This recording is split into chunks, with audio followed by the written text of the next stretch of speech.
इस बार बोर्ड है, पूरा मन लगा के पढ़ूंगा। अब से घूमना बंद, दोस्तों के साथ गॉसिप करना बंद, फेसबुक, इंस्टा, नेटफ्लिक्स सब डिलीट, क्योंकि इस बार बोर्ड है। अब से डेली के 10-10 घंटे पढ़ूंगा। पापा बुक्स के पैसे दे दो, इस बार बोर्ड है, जल्दी से बुक्स लाकर पढ़ाई शुरू करनी है, ताकि जल्दी से सिलेबस खत्म करके रिवीजन स्टार्ट कर सकूं। ठीक है बेटा, 1-2 दिन में ले लेना। अरे पापा बोर्ड है, इस बार 1-2 दिन में नहीं, आज ही लूंगा बुक्स। ठीक है बेटा, ये लो पैसे, जाके ले आओ। बुक्स आ गई, 10 घंटे पढ़ने वाला टाइम टेबल भी बन गया। बस अब मंडे से तगड़ी वाली पढ़ाई स्टार्ट कर दूंगा। बस 1 हफ्ता एंजॉय कर लूँ और उसके बाद तो पढ़ना ही है। यार आज मंडे है और आज मुझे अपना टाइम टेबल फॉलो करना था। आज से मुझे पढ़ाई शुरू करनी थी, लेकिन आज तो दोस्त की बर्थडे पार्टी में जाना है। चलो छोड़ो, कल से पढ़ाई शुरू करता हूँ। आज पार्टी अटेंड कर लो, इतने दिन बाद तो एक पार्टी करूंगा। यार मैंने पढ़ना तो स्टार्ट कर दिया और अब मैं टीचर से आगे भी चल रहा हूँ। स्कूल में तो अभी फर्स्ट चैप्टर शुरू है, मतलब मैं ऐसे ही इतना भारी ले रहा था इसे। चलो अब स्कूल को थोड़ा आगे बढ़ने दो, मैं जहाँ तक पढ़ चुका हूँ वहाँ पहुँचने दो। अगस्त से सुपर पढ़ाकू वाली पढ़ाई स्टार्ट करता हूँ। यार अगस्त तो आ गया, लेकिन अभी से क्या पढ़ना स्टार्ट करूँ? अभी तो बहुत टाइम है एग्जाम के लिए। चल छोड़, नई वेब सीरीज आई है, दोस्त कह रहा था बहुत कॉमेडी है, चलो देख डालते हैं। अब जब इतना समय बचा एग्जाम में तो कर लूंगा पढ़ाई। यार अब तो 2 ही महीने बचे हैं, सिलेबस भी कितना छूटा है, नोट्स भी नहीं बनाए। यार अब पढ़ना होगा। हद है यार, मैंने पढ़ूंगा कहते हुए कितना समय गंवा दिया। अब तो 1 ही महीने बचे हैं एग्जाम में और इतना सारा सिलेबस कवर करना है। चलो अब टीचर से इंपॉर्टेंट क्वेश्चन पूछकर मार्क कर लूँ और पढ़ डालूं, कम से कम पास तो ही जाऊंगा। हर 10 में से 8 बच्चे की कहानी यही होती है। वो स्टार्ट करेंगे पढ़ना टॉप करने के सपने के साथ और एग्जाम देंगे किसी तरह पास हो जाने की हालत में, और फिर आगे चलकर ब्लेम करेंगे टीचर्स को, सिचुएशंस को, और इसी तरह हर काम में वे अपनी जिंदगी गुजार देते हैं एक औसत इंसान बनकर। अब तुम बताओ कि तुम्हारी गिनती किन में होती है, उन 10 में से 8 स्टूडेंट्स में या बाकी के बचे हुए 2 में? अगर तुम्हारी गिनती उन 8 में होती है तो मुझे ये बताओ कि बाकी के बचे 2 में और तुम में क्या फर्क है? क्यों वो हमेशा आगे ही रहते हैं? सबसे बड़ा डिफरेंस अगर कोई है तो वो ये है कि वो कभी पढ़ाई को कल पर नहीं टालते, और बाकी के बचे 8 हमेशा टाल मटोल, आज नहीं कल से, चलो छोड़ो मंडे से नहीं 1 महीना बाद, वगैरह वगैरह। और लास्ट में जब एग्जाम आ जाएगा तब उठाएंगे बुक्स और बोलेंगे यार सिलेबस कितना बड़ा है, इतने कम टाइम में कैसे होगा? भाई जब साल भर का खाना साल के अंत में 1-2 दिन में ही खाने की सोचोगे तो क्या होगा? ठीक वैसे ही तुम्हारा ये सिलेबस, डेली की डेली खुराक लो, वरना साल भर की खुराक अगर 1-2 दिन में लेने की सोची तो दिमाग को बदहजमी हो जाएगी और सारा डेटा लीक होकर बाहर निकल जाएगा। मैं कहता हूँ तुमसे, ज्यादा नहीं, बस कुछ साल और रुक जाओ, फिर तुम जो ये अभी लाइफ को नचा रहे हो ना, तब ठीक ऐसे ही ये लाइफ तुम्हें नचा रही होगी। हालत खराब हो जाएगी मेरे भाई, कहीं के नहीं रह जाओगे। पढ़ाई नहीं कर रहे तो कुछ और करो, कुछ और नहीं कर रहे तो कुछ और करो, और अगर कुछ और भी नहीं कर रहे ना तो मेरे भाई, मेरे दोस्त, पढ़ डालो, क्योंकि अभी टाइम है। अभी माँ बाप ने सारी जिम्मेदारी खुद लेकर तुम्हें सिर्फ एक काम दे रखा है, पढ़ाई करने का, और तुम पढ़ाई को छोड़कर बाकी सब काम कर रहे हो। सुधर जाओ, वरना खुद की लाइफ खुद ही बर्बाद करके रख दोगे। टाइम पास करना बंद करो। आज 4-5 साल मौज करके कल जिंदगी भर रोना पड़े, इधर उधर की ठोकरें खानी पड़े, कोई फायदा नहीं मेरे भाई। माना घंटों तक पढ़ाई में मन नहीं लगता तो घंटों मत पढ़ो, 1 घंटा नहीं, आधा घंटा नहीं, 15 मिनट पढ़ो, 10 मिनट पढ़ो, लेकिन पढ़ो। और फिर तुम्हारे अंदर से एक आवाज आने में देर नहीं लगेगी कि मुझे पढ़ना है। समझदार हो, समझाने की जरूरत नहीं है। जो तुम्हारे लिए क्या अच्छा है क्या बुरा, उसमें फर्क करना सीखो, और कुछ टाइम के लिए सिर्फ काम के कामों पर ध्यान दो। कर लेना बाकी काम भी, पूरी लाइफ पड़ी है, पर अभी ये लाइफ बना लो, खुद को समझा लो, जिद लाओ, जिद्दी बनो, क्योंकि जिद है तो जीत है। जुलाई बीता, अगस्त बीता, सितंबर भी चला गया, लेकिन ना तेरा वो कल आया और ना ही वो वाला मंडे जिससे तू अपनी प्रचंड पढ़ाई स्टार्ट करने वाला था। कितने महीने, कितने दिन, कितने घंटे और कितने मिनट तुमने सिर्फ ये कहकर बर्बाद कर दिए कि अभी टाइम है, अगले महीने से पढ़ना स्टार्ट कर दूंगा, अभी वेब सीरीज देख सकता हूँ, अगले मंडे से पढ़ूंगा, 1 दिन की ही तो बात है, पार्टी कर सकता हूँ, कल से तगड़ी वाली पढ़ाई स्टार्ट कर दूंगा। लेकिन ना ही वो महीना आया, ना वो मंडे और ना ही तेरा वो कल। चल कोई ना, अब उन महीनों का अफसोस करना बंद कर, क्योंकि अभी भी उतना टाइम वेस्ट नहीं हुआ है। तुझे अकल सही समय पर आई है। लेकिन सुन, अब तुम अपने उस तुम पर वापस मत जाना जिसकी वजह से तुमने इतना टाइम वेस्ट किया। अब तुम अपने इस तुम के साथ ही रहना जिसने तुझे अकल दी, जिसने तुम्हें सही समय पर सही वार्निंग देकर तुम्हें तुम्हारे सपनों के प्रति जागरूक किया। प्लीज यार, अब तुम अपने उस तुम की तरह किसी गोल्डन टाइम का वेट मत करना कि कल से, मंडे से या अगले महीने से। अगर कोई गोल्डन टाइम था तो वो था जो बीत गया, और अगर अब कोई गोल्डन टाइम है तो वो है आज और अभी।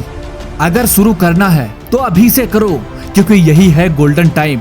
और अगर इसके बाद भी तुमने किसी गोल्डन टाइम के आने का वेट किया तो गोल्डन टाइम का तो पता नहीं, लेकिन ये जो तेरी पढ़ाई का टाइम है ये वैसे ही उड़ जाएगा जैसे पीछे के कुछ महीने तुमने उड़ाए। उसके बाद आ ही जाएगा वो एग्जाम जिसके लिए तुम गोल्डन टाइम ढूंढ रहे थे, जिसका रिजल्ट दुनिया को, टीचर्स को और तुम्हारे पेरेंट्स को तो बाद में पता चलेगा, लेकिन तुम्हारा रिजल्ट किसी को सबसे पहले पता चलेगा तो वो तुम होगे। जब उस एग्जाम हॉल में कॉपी और क्वेश्चन पेपर लेकर तुम बैठे होगे तो तुम ही पेन को हाथ में लेकर खुद को कोस रहे होगे कि काश थोड़ी ही पढ़ाई की होती।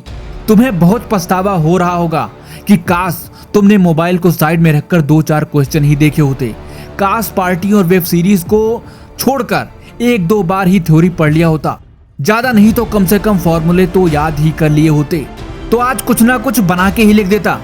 टॉप करने वाला सपना तो चकनाचूर हो गया, लेकिन कम से कम पास तो हो ही जाता।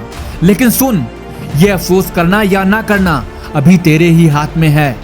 तू उस टाइम एग्जाम हॉल में बैठकर काश और शायद की कहानियां बनाएगा या फिर उस क्वेश्चन पेपर का प्रतिद्वंदी बनकर एक एक क्वेश्चन का चुन चुनकर आंसर लिखेगा। ये भी तेरे हाथ में है। उस एग्जाम को तू टॉप करेगा, उसमें पास होगा या फेल, ये भी तेरे हाथ में है। उस एग्जाम हॉल से बाहर निकलने के बाद तू प्राउड फील करेगा या फिर गिल्टी, ये भी तुम्हारे ही हाथ में है, क्योंकि पढ़ाई करने का टाइम भी अभी तुम्हारे ही हाथ में है। अब तय तुम्हें करना है कि तुम इस टाइम का क्या करोगे। अगर तुमने इसे भी इग्नोर कर अभी भी किसी गोल्डन टाइम का वेट किया तो फिर उस गोल्डन टाइम का तो पता नहीं, लेकिन तुम्हारा बैड टाइम जरूर आ जाएगा। क्योंकि अभी भी तुम्हारे पास टाइम है, सो बंद करो वेट करना और स्टार्ट करो पढ़ना। जाओ दिन रात एक कर दो यार, क्योंकि तुम्हें एग्जाम हॉल से बाहर निकलकर प्राउड वाली फीलिंग चाहिए, ना कि गिल्टी वाली। यार ये पढ़ाई नाम की चीज किसने बनाई? चलो बनाई यहाँ तो ठीक है, लेकिन ये पढ़ाई बनाई किस लिए गई? पढ़ने के लिए या फिर नींद आने के लिए? साला एक बात समझ में नहीं आती कि जब भी इन बुक्स को उठाकर बैठो तो ये नींद न जाने कहां से बीच में आ जाती है।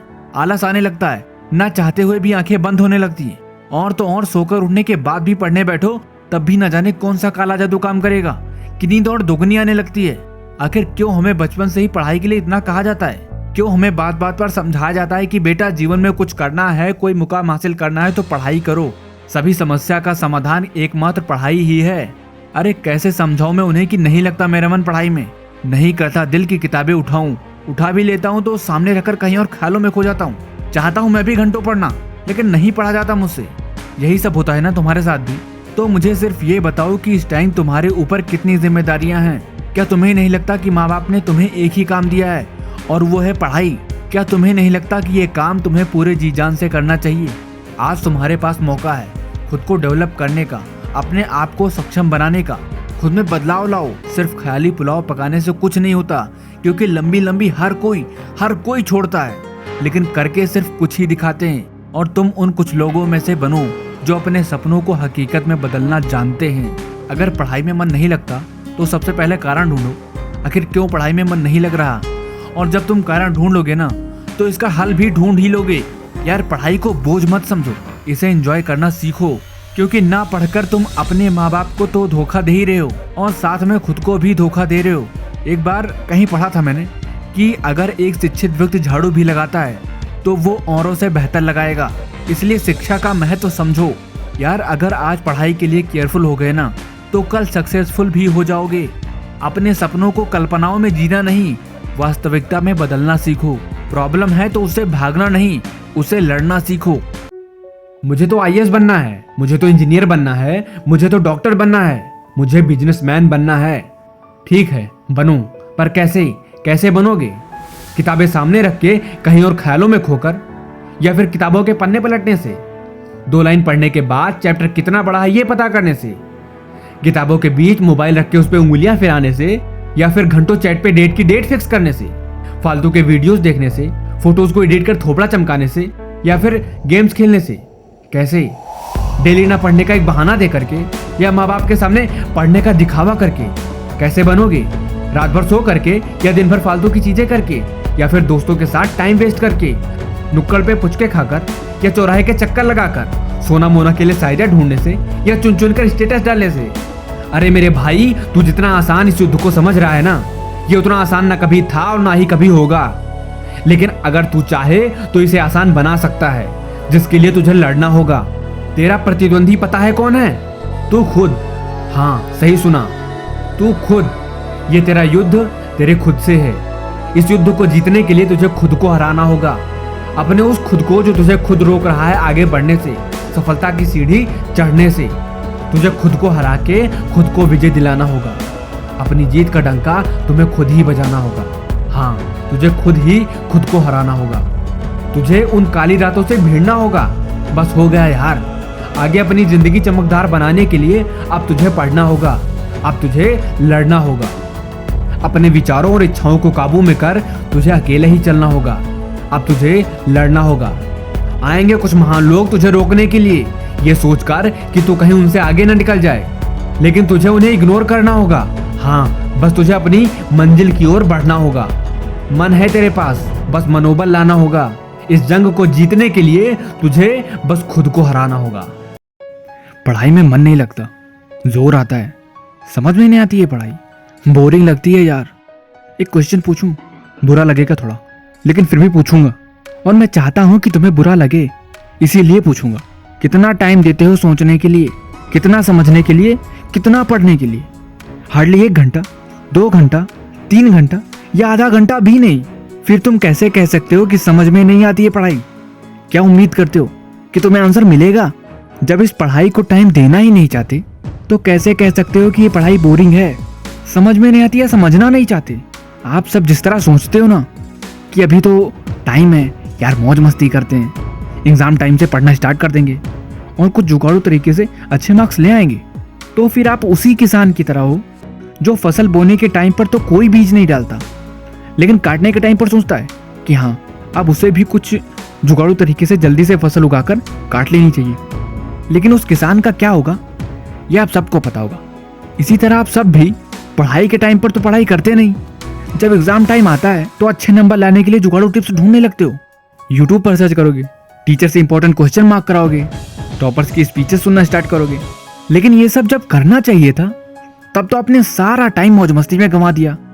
अब जब मार्क्स अच्छे नहीं आएंगे तो टीचर्स को ब्लेम करोगे, यार टीचर ने कॉपी ठीक से चेक नहीं की, टाइम भी कम मिला था, क्वेश्चंस आउट ऑफ सिलेबस थे, और न जाने कैसे कैसे बहाने। मेरे भाई, तुम जो इन जुगाड़ों से काम चलाने की सोच रहे हो ना, इनसे कुछ नहीं होने वाला। न तो तुम ज्ञान हासिल कर पाओगे, और अगर ज्ञान नहीं तो मार्क्स क्यों अच्छे आएंगे? चलो मान लिया कि इन जुगाड़ू टिप्स का यूज करके आप अच्छे मार्क्स ले आते हो, बट ऐसे मार्क्स का क्या करना जो सिर्फ कागज के टुकड़े पर दिखाने के काम आए? ये तो वही बात हुई ना कि आपको हेलीकॉप्टर से ले जाकर के माउंट एवरेस्ट की पीक पर खड़ा कर दिया जाए, तो आप थोड़ी देर के लिए खुश तो हो सकते हो, लेकिन क्या उतनी खुशी, क्या उतना सेटिस्फेक्शन आपको मिलेगा जितना कि किसी व्यक्ति को स्ट्रगल करके वहां तक पहुंचने में मिलता है? द आंसर इज नो, बिल्कुल नहीं, क्योंकि आपने उस रास्ते का मजा ही नहीं उठाया, वो स्ट्रगल किया ही नहीं जो एक्चुअल में सेटिस्फेक्शन देता है, जिससे एक जीत वाली फीलिंग आती है, जिससे एक प्राउड वाली फीलिंग मिलती है कि यस, मैंने कर दिखाया। ऐसे ही ये जो पढ़ाई टाइम है ना, ये भी एक एडवेंचर ही है। एक्चुअल प्राउड वाली फीलिंग तो इस एडवेंचर में, इस स्ट्रगल में आनी है, ना कि एक कागज के टुकड़े पर कुछ मार्क्स लाने में। अब जब असली मजा इसी में है तो करो ना मजे, एंजॉय करो ना इस एडवेंचर को। मान लिया यार, मान लिया ये स्टडी मुश्किल है, ये स्टडी हार्ड है, इट्स ओके, बट तुम इससे भी हार्ड बनो ना। चलो अब उठो और स्टडी करो ना।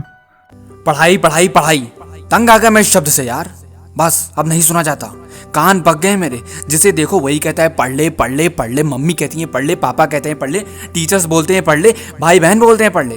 क्या बताऊं मैं इन सबको यार कि मैं कितनी कोशिश करता हूं पढ़ने की, नहीं होता मुझसे। कैसे बताऊं कि ये सब जितनी आसानी से कह देते हैं पढ़ने को, उतना आसान नहीं है पढ़ाई करना। 1 घंटा सोचकर पढ़ने बैठता हूँ कि 5 मिनट बाद ही जोर आने लगता है। ख्याल आता है कि थोड़ी देर मोबाइल चला लेता हूँ, व्हाट्सएप के स्टेटस डाल देता हूँ, इंस्टा रील से देख लेता हूँ। बस 2 मिनट के लिए सोचकर मोबाइल उठाता हूँ और घंटों निकल जाते हैं, पता ही नहीं चलता। फिर दोस्त का फ़ोन आ जाता है, चल भाई घूमने चलते हैं। अब क्या उसके साथ घूमने भी ना जाऊँ, वापस आकर फिर से किताबें लेकर बैठता हूँ तो पढ़ाई नहीं जाता, नींद आने लगती है। सोचता हूँ थोड़ी देर सो लूँ, उठकर पढ़ूंगा। फिर क्या, सारा टाइम इन्हीं सब में निकल जाता है, पता ही नहीं चलता। क्या बताऊँ कि मैं पढ़ना तो चाहता हूँ पर टाइम ही नहीं मिलता। टाइम नहीं मिलता, क्यों मिले? इतना अच्छा सदुपयोग जो करता है इसका। अरे तुझे तो नोबेल प्राइज मिलना चाहिए समय का इतना अच्छा सदुपयोग करने के लिए। अबे तू सोचता क्या है कि एक दिन में पढ़कर तू एग्जाम टॉप कर लेगा? फिर तो तेरे हिसाब से वो लोग पागल होंगे जो रोज काली रातों में उन काले अक्षरों को देख देख कर अपनी आंखें काली करते हैं, वो भी उस एग्जाम के लिए जो महीनों बाद आने वाला है और जिसे तू एक दिन में पढ़कर टॉप कर लेगा। अरे मेरे भाई, खुद को धोखा देना बंद कर, अपने इस भ्रम से बाहर निकल और देख इस वास्तविक दुनिया को जहां बिना मेहनत के कुछ नहीं मिलने वाला। जब किसी एथलीट को ओलंपिक में दौड़ना होता है तो वो सीधे ओलंपिक में ही नहीं दौड़ता, उससे पहले वो सालों लगकर प्रैक्टिस करता है। 400 मीटर की रेस के लिए न जाने वो कितने किलोमीटर भागता है, क्योंकि उसे पता होता है कि उसने इन बीते हुए सालों में कैसा परफॉर्म किया ये मायने नहीं रखता।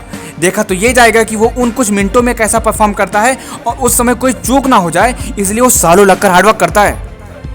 और इसी तरह कुछ महीने बाद तेरा भी एग्जाम आने वाला है, तेरा भी ओलंपिक आने वाला है और तुझे अभी से इसलिए पढ़ना स्टार्ट करना चाहिए ताकि तू उस 2 से 3 घंटे में अपना सबसे अच्छा परफॉर्म कर सके। जब तुझे कॉपी और क्वेश्चन पेपर मिले तो तुझे बैठकर सोचना ना पड़े। तेरे अंदर टॉप करने की क्षमता है यार, बस तू किसी तरह पास होने की जिद पर अड़ा है। अबे लात मारी छोटी सोच कर खुद को बोल दे कि तुझे टॉप करके ही मानना है। चल अब उठ और पढ़ना स्टार्ट कर। रुका बहुत रहा, अब चलना स्टार्ट कर। रट बहुत लिया इतिहास यार, अब रचना स्टार्ट कर। बैठा बहुत रहा चमत्कार के सारे, चल अब खुद करना स्टार्ट कर। सबको बहुत दे चुका, अब खुद को टाइम देना स्टार्ट कर। सोच बहुत लिया यार, चल अब पढ़ना स्टार्ट कर।